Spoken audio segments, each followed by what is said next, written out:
Well, good morning, my beautiful friends in New Zealand, not Aotearoa. English is the main language here, and we want to make it the main language and keep it the main language.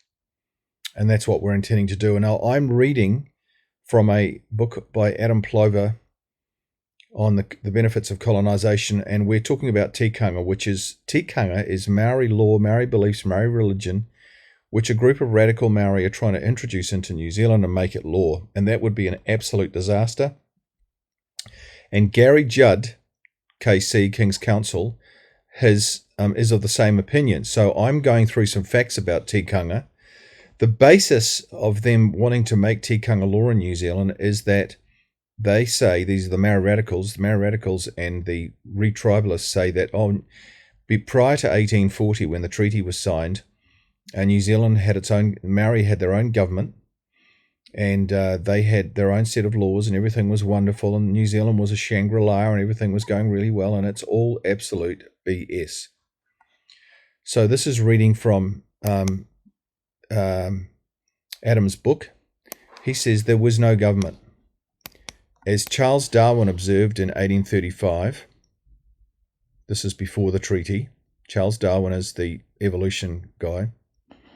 It is, however, incorrect to use the term government where absolutely no such thing exists. Charles Darwin is describing New Zealand. Proper laws are, of course, quite unknown. So Maori had no laws.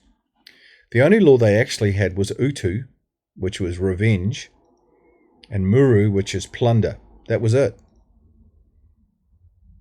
And Maori law, Tikanga, had led to absolutely disastrous results for Maori. If you want to go by Tikanga, then between 1800 and 1840, the Maori population was halved, and it was Maori killing Maori. Went from 150,000 down to 75,000. And it was Maori killing Maori, and at the basis of all that was Tikanga, was Maori beliefs and Maori law. So if you want to bring in an absolute disaster to New Zealand, just bring in Tikanga. That's what you got to do. Here's another quote. Augustus Earle in 1827. These are eyewitnesses. These are people who lived among Maori, who were eyewitness missionaries or people working in New Zealand, and Augustus Earle is one of them. He was actually a painter. And he said, I could not discover that New Zealanders had any universal form of government. Edward Jerningham Wakefield, that's one of the Wakefields who came in here and did a lot of work in New Zealand. He said, they, the natives, regarded with admiration the peacefulness established by our habits. So he was saying, well, my observation is that Maori actually think it's an amazing thing because the British get on without murdering each other, without plunder and utu and everything. And he says, this is not a bad thing. Without the habits of law and order. And he says, and Maori displayed an almost unhoped for degree of good temper in yielding their assent to the new order of things. They were going, wow, this is pretty cool. Maori were going, mate, you know what? We're just self-annihilating as a race, the Maori race. And, I think it would be great to have British laws here. Why? Because they forbade the infliction of summary punishments as vengeance by the offended party according to their former customs. He was saying, because if you bring in British law, we're going to get rid of vengeance. We're going to get rid of utu, which was the way we dealt with things, everything in our country in New Zealand before 1840. We just went out and killed people. And this guy, Edward Wakefield, is saying, you know what? Maori could see this, that the introduction of British laws was going to be wonderful. So Adam Plover, the author of this book, says it was certainly an improvement on their former customs. And he gives an example. A dispute between two chiefs in Northland pre-1840 resulted in a hearing at the house of one of them. So here's these two chiefs, they're having an argument, and how do they settle it? They settle it with Tikanga. Well, watch what happens. In the words of F.E. Manning, an eyewitness, the arguments on both sides were very forcible, So much so that in the course of the arbitration, our chief, that's the chief in the area where where F.E. Manning is living, our chief and 30 of his principal witnesses were shot dead in a heap, and 60 others badly wounded. So there was 90 people supporting one of these chiefs, and the other chief just went and shot the lot. But that's not where it stopped. And my friend's house and store were blown up and burnt to ashes. See what happens? So it's a great myth to say that everything was working well and they had a justice system here before 1840 Maori did. It's absolutely nonsense. So Adam Plover goes on to say, in view of these many and largely eyewitness accounts that there was neither laws nor a system of law in New Zealand prior to the Treaty of Waitangi, is both astounding and alarming to record that there are forces in the current Maori sovereignty movement and its supporting caste that propagate the utterly false statement that there was a system of law in New Zealand prior to the treaty. So he says this idea that Maori had a system of law prior to the treaty is utterly false. And that's how we have to view it. Now, this is where it gets really interesting. So my question is, why are Maori radicals, Maori tribalists, Maori treatyist people who want to take over the country, why are they doing this? Why are they trying to bring Tikanga in? Well, what they do is they say that Tikanga is harmless. It's the first law of New Zealand. And what they do is they're presenting it in a wonderful way. Now, I'm just going to Google something here. I'm going to show you. I'm going to Google Tikanga and show you what comes up. So if you click on images in Google, this is really, really interesting. On the right-hand side here, there's one from Downer, New Zealand.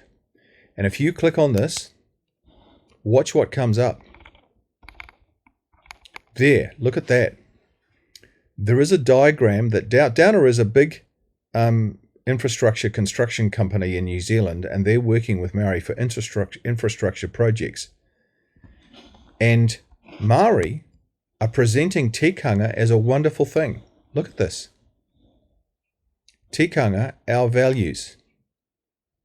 So this is a group of Maori who are working with Downers, and they come along and they say, we want to operate according to Tikanga, and let us tell you what Tikanga is all about. And so we see here, look, we've got integrity. There, we've got integrity on the right-hand side. We've got care and respect on the left-hand side. We've got family and relationships, and we've got excellence. Now, who would argue with any of that? Come on. Nobody. So they are presenting Tikanga in a completely wrong way, in a completely deceitful way, in a way that's completely not true.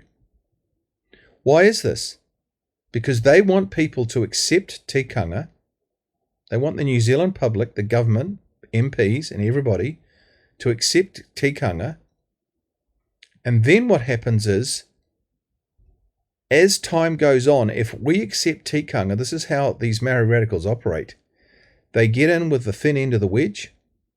They get Tikanga accepted as law. And then the whole definition of Tikanga changes over time. And when you get to 2040, Tikanga is Maori ruling the country. It has nothing to do, it will have nothing to do with integrity, excellence, care and respect, and family and relationships. It will be about Maori getting control of New Zealand. Now, I recently looked at an article by Jim Bolger, who used to be the Prime Minister, the National Prime Minister, and he pushed a lot of Maori things when he was in as the Prime Minister. And also Doug Graham, who was also in the national government, and he pushed some Maori things as well.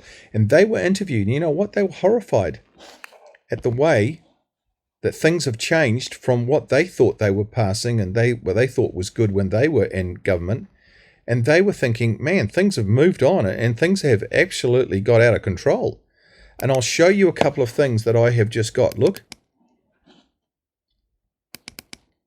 Jim Bolger says, Co-governance is a feature of the new water management. Here it is, me reading up here. Co-governance is a feature of the new water management laws passed in Parliament last week. That's when Three Waters was passed by Nanaia Mahuta. And the so-called Three Waters reforms, in which regional oversight boards have equal representation of councils and iwi. Jim Bolger says, what I would like from the government is some clarity about the end point. What he's saying is, where is this going? This is not what I thought was happening when I was in government. Well, here's another one. Look at this. Here's another one. This is, Doug Graham says, the concept of partnership has got legs, which it doesn't deserve, said Graham.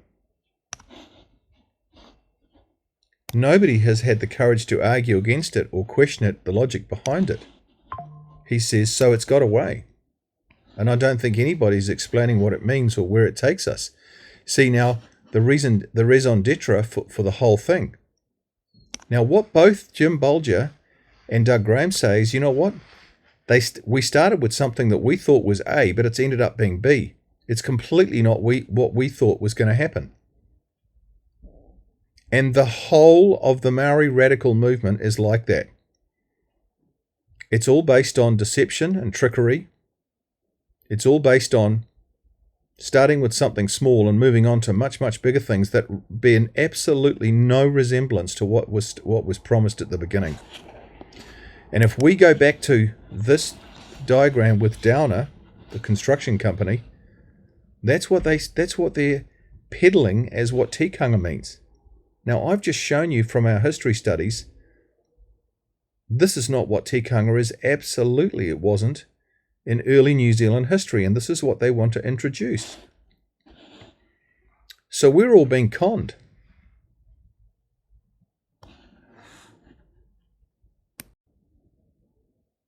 I can tell you what's going to happen. Tikanga, pre-1840, has moved and morphed into, for marketing purposes, to get tikanga across the line, has moved into what you saw with Downer, and it's going to morph into complete Maori control of New Zealand, the legal system, and law and courts and everything else by 2040. That's my prediction. That's what it's all about.